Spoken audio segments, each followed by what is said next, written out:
আমি হাফিজুর রহমান, বোম্বে থেকে কলকাতা আসার 138 নম্বর ফ্ল্যাটে 1/8/2025 আমি যাত্রী। পেছন থেকে হোসেন আহমেদ ছুটে এসে আমার পায়ে একটা আঘাত করে।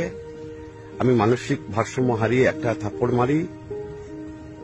তার জন্য আমি হোসেন আহমেদের পরিবার এবং ইন্ডিকো অধিকারীর কাছে এবং সকল দেশবাসীর কাছে আমি ক্ষমা চেয়ে নিচ্ছি এবং আসামবাসীদের কাছে সকলের কাছে আমি ক্ষমা চেয়ে নিচ্ছি এবং যে সমস্ত মিডিয়ারা আমার জন্য বিভ্রান্ত হয়েছেন তাদের কাছেও ক্ষমা চেয়ে নিচ্ছি। আমাকে দয়া করে ক্ষমা করবেন। আমার এরকম কোনো খারাপ উদ্দেশ্য ছিল না। আমার স্ত্রী হসপিটালে অ্যাডমিট ছিল, তাই আমি মানসিক ভারসাম্য হারিয়ে ফেলেছিলাম। তাই আমি সকলের কাছে মাথা নত করে